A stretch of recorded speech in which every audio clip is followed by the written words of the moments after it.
Ngày xưa, có một vị vua và hoàng hậu sống hạnh phúc bên nhau, và họ có một cô công chúa xinh đẹp. Một ngày nọ, khi công chúa đang dạo chơi trong vườn, bỗng nhiên một cơn lốc kinh hoàng bất ngờ ập đến và cuốn cô đi mất. Thực ra, cơn lốc này do một con chằn tinh gây ra. Nó đã bắt cóc công chúa và đưa cô về hang của mình. Nhà vua không biết con gái mình bị bắt đi đâu, vì vậy ông đã tuyên bố trên toàn vương quốc rằng ai mang công chúa trở lại, người đó sẽ được cưới nàng làm vợ. Có một chàng trai đã thấy chằn tinh khi nó đang đưa công chúa vào một hang tối. Với bản tính tốt bụng, chàng trai quyết định sẽ cứu cô công chúa tội nghiệp. Nhưng cái hang này nằm giữa một vách đá dựng đứng. Cửa hang không thể leo lên từ dưới, cũng không thể leo xuống từ bên trên. Trong khi chàng trai đang đi vòng quanh vách đá, thì có một người đàn ông ngang qua và hỏi anh đang làm gì ở đó.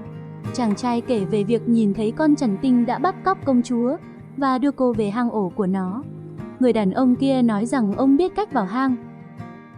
Thế là ông ta đi tìm một cái giỏ và hạ chàng trai xuống hang trong cái giỏ đó. Khi vào hang, chàng trai thấy công chúa đang ngồi đó. Cô đang băng bó vết thương cho con chằn tinh, vì trong lúc giao tranh với con chó trời, nó đã bị cắn và vết thương vẫn còn chảy máu. Thấy chàng trai xuất hiện, công chúa ra dấu cho chàng ẩn nấp và anh đã làm theo. Khi cô đã rửa vết thương và băng bó xong cho con chằn tinh, nó cảm thấy rất thoải mái và ngủ thiếp đi.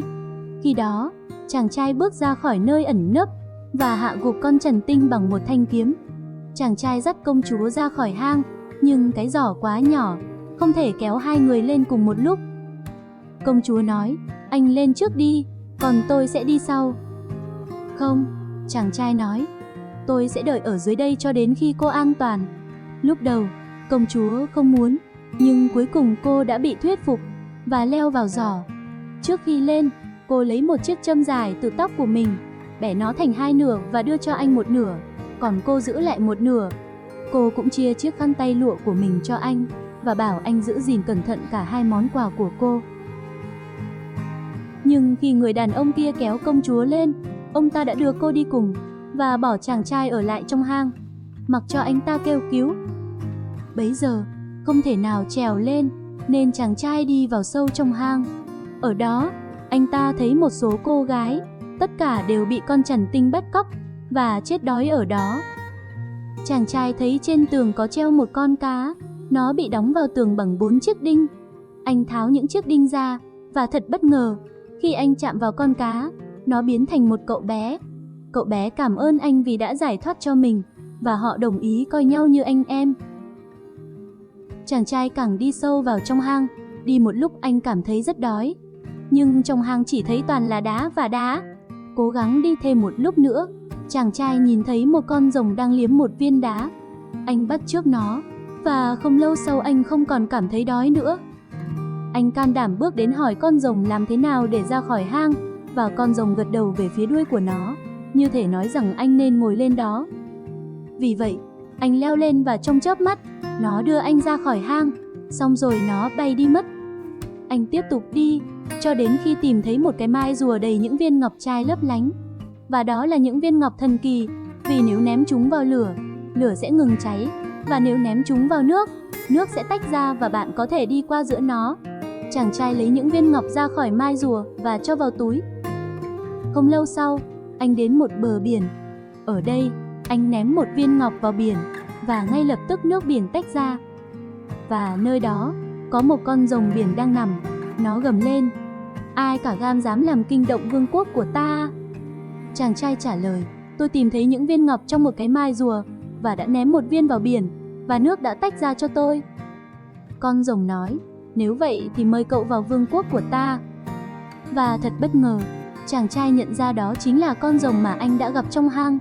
Và bên cạnh con rồng, chính là cậu bé mà anh đã kết nghĩa anh em. Thì ra cậu bé là con trai của rồng.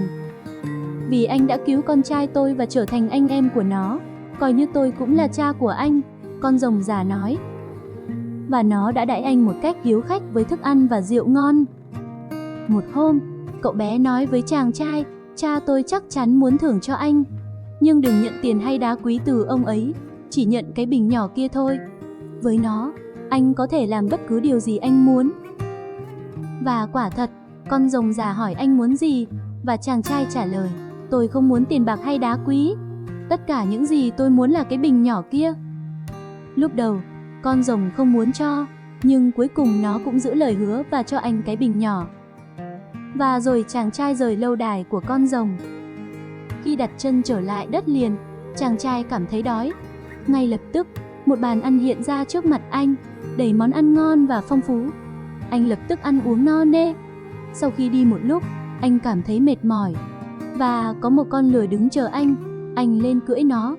Sau khi cưỡi một lúc, bước đi của con lừa dường như chao đảo, và lập tức có một chiếc xe ngựa đến, anh trèo vào. Nhưng chiếc xe cũng lắc lư quá nhiều, và anh nghĩ, giá mà ta có một cái kiệu, nó sẽ phù hợp hơn với ta. Ngay khi anh nghĩ vậy, cái kiệu đã xuất hiện, và anh ngồi vào đó. Các phu kiệu đưa anh đến thành phố nơi vua, hoàng hậu và công chúa cư trú. Quay trở lại câu chuyện, khi người đàn ông xấu tính đưa công chúa trở về, người đàn ông muốn nhà vua ngay lập tức tổ chức lễ cưới. Nhưng công chúa không muốn, và nói với vua cha, ông ấy không phải là người đã cứu con. Người cứu con sẽ đến, và mang theo một nửa cái châm dài, và nửa chiếc khăn lụa của con để làm bằng chứng. Nhưng một thời gian dài chàng trai không xuất hiện, và người đàn ông xấu tính càng thúc ép nhà vua. Nhà vua trở nên khó xử, và quyết định lễ cưới sẽ được tổ chức vào ngày mai. Hôm ấy, công chúa đi buồn bã qua các con phố của thành phố, tìm kiếm với hy vọng mong manh, sẽ tìm thấy chàng trai đã cứu giúp mình. Và một điều kỳ diệu, đó là vào đúng cái ngày mà cái kiệu chàng trai đến, công chúa nhìn thấy một nửa chiếc khăn lụa trong tay chàng trai, và đầy vui mừng, cô dẫn anh đến gặp cha mình. Ở đó, chàng trai đã trình ra nửa chiếc châm dài, nửa chiếc khăn, và chúng hoàn toàn phù hợp với nửa kia. Khi đó, nhà vua tin rằng chàng trai chính là người thật sự đã cứu công chúa từ trong hang về. Người đàn ông giả mạo đã bị trừng phạt thích đáng. Sau đó, lễ cưới được tổ chức, công chúa và chàng trai tốt bụng sống hạnh phúc mãi mãi đến cuối đời.